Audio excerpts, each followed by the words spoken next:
Coucou tout le monde, j'espère que vous allez tous et toutes très bien.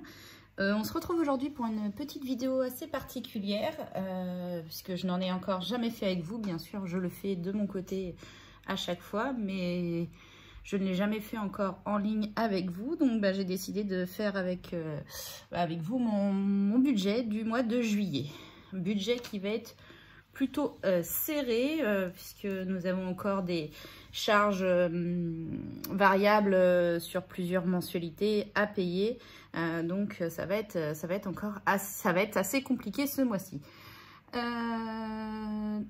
Donc surtout si vous êtes nouveau sur la chaîne, n'hésitez pas à vous abonner, à mettre un petit pouce si la vidéo vous a plu et un petit commentaire. C'est toujours un plaisir de vous lire et de répondre à vos messages et surtout le plaisir que vous soyez aussi nombreux à me suivre.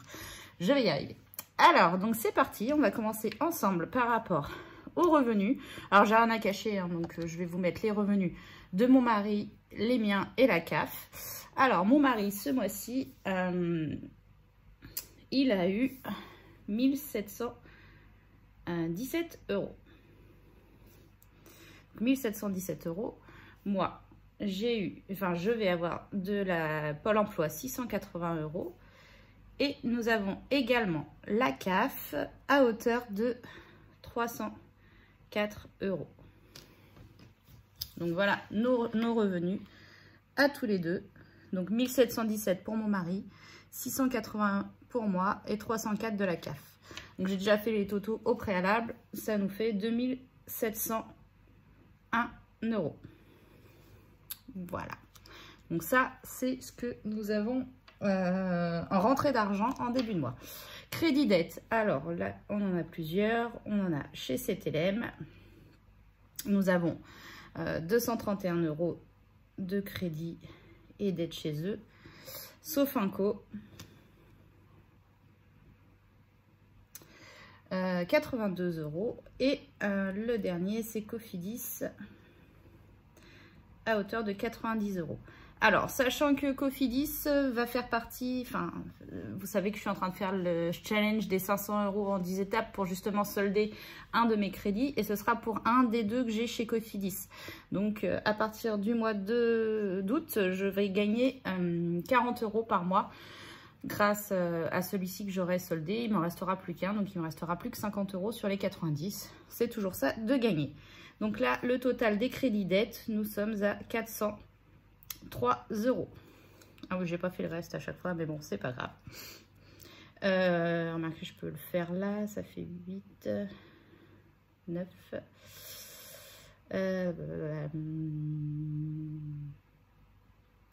1298 €. Alors, les dépenses fixes. Alors là, on en a pas mal. Donc, on a l'électricité. Donc, nous, on est chez Iberdrola et on paye à la consommation réelle. Sachant que, je pense que c'est un peu comme tout le monde, nous avons chauffé très longtemps. On a éteint depuis peu. Du coup, nous en avons encore pour ce mois-ci pour 92 € d'électricité. Ensuite, tout ce qui est assurance au niveau de la banque, c'est-à-dire j'ai une assurance garantie accident de la vie, j'ai l'assurance maison, j'ai 2-3 assurances auprès de ma banque. Là, j'en ai pour 59 € au total. Les frais bancaires, on en a pour 10 €.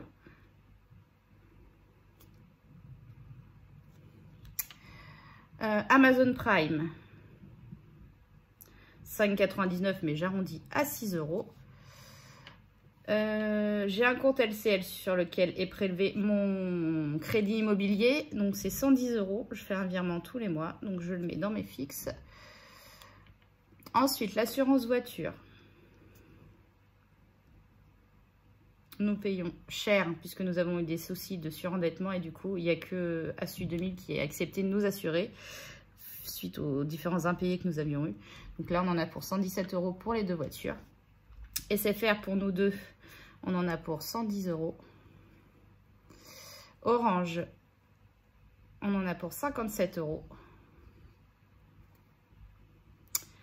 Altaïa, nous avons 2 abonnements, dont un qui suit dans 3 mois, ou dans 4 mois, pardon.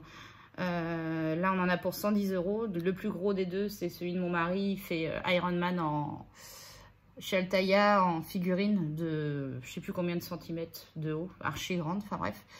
Et celle-ci se finit dans 4 mois. Et mes enfants, je leur avais pris, je sais pas si vous connaissez, les audiocontes pour les raconter les histoires avec un petit socle, enfin bref. Et du coup, ils ont cet abonnement-là aussi. Donc 110 €. Et on a fait installer une alarme. Donc nous avons un abonnement chez Vérissure de 55 € par mois. Donc le total de tout cela, ça fait 726 €. Et du coup, il reste 1572. Les dépenses variables. Ce mois-ci, j'ai mis qu'il me restait justement Vérissure. Hein, nous avons payé l'installation en 3 fois. C'est 3 fois 147 €. Donc là, c'est la deuxième mensualité. Il en restera une le mois prochain. Et après, ce sera terminé. Je fais un virement sur le compte de mes enfants. Donc, compte Louis, 30 €.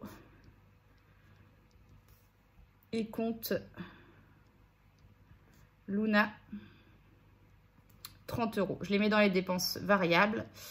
Parce que pour moi, c'est considéré comme de la dépense variable. Donc là, nous sommes à 207 €.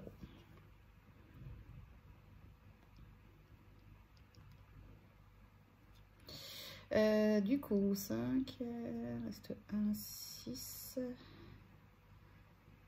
1365 € qu'il me reste à répartir dans mes différentes enveloppes. Je vais commencer par les enveloppes habituelles hein, du quotidien. Il y aura très peu d'épargne ce mois-ci, donc voilà. Donc alimentation. Ce mois-ci, j'ai décidé de mettre 50 € par semaine. Du coup, nous avons 200 € pour le mois. Entretien, hygiène, c'est toujours 20 €. Donc 10 € tous les 15 jours. La boucherie, j'ai un petit peu augmenté car chez Aldi, j'arrive à avoir pas mal de DLC et de l'eau. Du coup, je suis passée à 70 € en boucherie. Divers, 40 €. Loisirs, puisqu'on a 10 € la semaine, pardon. Loisirs, toujours les 20 € par semaine, donc on est à 80 €. Cigarettes, alors le mois dernier, il n'en a pas acheté beaucoup. Du coup, ce mois-ci, c'est un mois avec un peu plus de budget cigarettes. On est à 140 € par mois, pour le mois. Pharmacie, on a toujours les 10 € tous les 15 jours, donc on a 20 €. Restaurant, on a un petit peu baissé. Le budget restaurant, on en fera 15 ce mois-ci, donc on a 50 € pour le budget restaurant. Mon fonds de secours en cas d'urgence, c'est toujours 20 € la semaine, donc 80 € pour le mois. Pour mon homme, alors je suis passée à 40 € par semaine, donc ça lui fera 160 € sur le mois. Et il n'aura que ça, donc c'est pour ses lunchs, ses cafés, ses petits plaisirs à côté, donc voilà. Alors, il y a des nouvelles enveloppes en virtuel qu'il n'y avait pas. Donc, il y a toujours l'essence, ça ne change pas, à 100 €. Bébé aussi, à 10 €. Je n'ai pas besoin de couche, donc pas besoin de plus. To go, à 10 €. Je ne sais pas si je vais réussir à en avoir beaucoup, du coup, 10 €. Et les deux nouvelles, donc il y a Drive, parce qu'il y a certains produits que je ne trouve pas chez Aldi. Du coup, je garde une petite somme pour faire un Drive chez Leclerc de temps en temps. Donc là, j'ai mis 50 €. Je pense par exemple au biscuit pour ma fille. Aldi, elle n'arrive pas à trouver quelque chose qui lui plaît. Donc, bon, bah voilà. Et le dernier, achat internet. Pour qu'on puisse se faire plaisir. C'est vrai que depuis mars qu'on a commencé, on ne se fait pas souvent de plaisir. Et voilà, du coup, j'ai décidé d'octroyer 70 € pour les achats internet. Donc, le total de tout ça, on est à 1100 €. Donc, il me reste 265 € à répartir dans les épargnes. Puisque moi, je fais le budget 0. Alors, en épargne, Luna... son argent de poche de 20 €. Louis, mon fils, aussi. Moi, c'est 30 €. Ensuite, j'ai décidé de mettre sur mon fonds de secours, enfin dans mon fonds de secours, 60 €. Et en épargne pure, enfin sur ma N26, 130 €. Et donc tout ça fait 260 €. Donc il y a une différence de 5 € que je laisse sur le compte. Voilà, voilà mon budget pour le mois de juillet. Donc voilà, mon budget pour le mois de juillet est établi.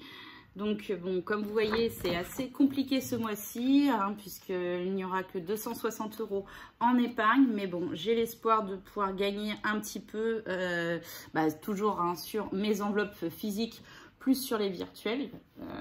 Donc voilà, j'espère toujours. Comme je vous le disais, le mois prochain, je vais gagner, pardon, c'est mieux si je vous le fais dans le cadre, 40 € sur un de mes crédits. Donc ça, c'est top.